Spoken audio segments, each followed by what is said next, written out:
controversial city council bill could reshape how multifamily buildings are put up for sale. Supporters say that the plan would help ease the affordability crisis, while critics say the proposal is designed to control how private property is sold. Joining us now to tell us how this would all work is Jason Haber. He's a real estate broker and the co-founder of the American Real Estate Association. Jason, thanks for joining us.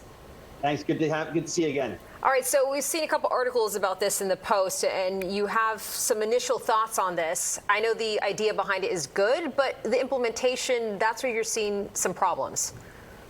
Well, look, we all want to solve for affordability right now. This is clearly a crisis, but you don't cure the patient by keeping the patient in the waiting room, to bring them into the emergency room. What this bill does, I tell everyone it really should be called "The City Obstructs Preserving Affordability," because this will create a huge bottleneck in the multifamily housing market. It will create delays. It will force homeowners to turn over their financial information to the city's housing department in order to just start the sales process with nonprofits and qualified land trusts and other entities. This is going to slow down construction, development, rehabilitation. At the very same time, we should be accelerating it. And I'm not even sure it's legal. I'm not an attorney, but plenty of legal scholars out there say that this would not even stand judicial scrutiny, but the council is poised to act on it pretty soon. It's adding more red tape to something that can already be pretty slow. So they're saying that this bill is modeled after San Francisco, Washington, D.C. Do they have case studies? Have they seen it actually work in another city? So not at this scale, not the way it's being proposed to be implemented here. Just to give you a quick example, let's say you have an estate sale. Someone in your family died, you want to sell your 5-unit building. Well, you can't. You have to send it first to HPD, send your financial information there, go through a process that could take up to 6 months where you can't be on the public market. At the same time, that's money that heirs need. Same with short sales. You know, the whole idea of short sales are you trade money for time. You get a faster sale. That's out the window now, too.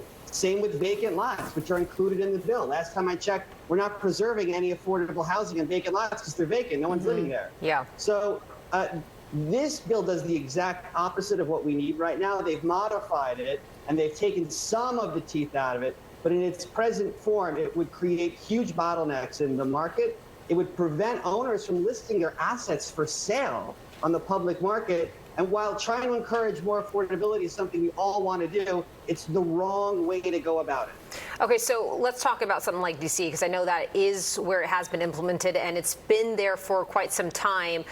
Do you know the pros and cons of the model and what it's done in D.C.? Right. Well, they're already making modifications to the D.C. model there because they had so many problems with it. And that actually, I think one thing to try here would be a voluntary model where owners who want to opt into this should give it a try, and we should pilot this. This is not the kind of thing where we should just go out and put this out there to the market and see what happens. If this was done as a pilot program or some sort of voluntary program, that would make much more sense in the city. But we don't have the time right now. We need to be building. We need to be creating more supply. We need to be incentivizing owners to renovate and rehab all of these vacant rent-stabilized units, thousands of them, up to 50,000 of them right now that are just sitting empty. We're not doing any of that. We're doing the opposite here. And that's my real concern. Yeah, hypothetically, could a nonprofit come to the table with not enough money to even buy this and then be forced to fundraise and then at the last minute pull the offer? So it's a great point. So when a nonprofit doesn't have the financial wherewithal to close, they couldn't be able to go through the process. However, they would then have a right of first refusal. So if the nonprofit puts an offer, that offer gets rejected by ownership. Ownership then goes to the market. They get an offer. That nonprofit has the opportunity to then match that other offer. The reason this is important is it discourages due diligence. It discourages legal. Why would I, as a potential buyer, put time and money and effort into buying a building that someone could just step in and buy out from under me? So it's going to hurt the sales process, which ultimately is bad for the city. We need this tax revenue for the city. We don't want to see less sales at lower prices. We want to see volume because that creates revenue for the city. We didn't even get into the penalties about this and what that would be costing people to not follow this potential law. But Jason, we got to leave it there. Thank you so much for joining us. I certainly appreciate it. You got it. Absolutely.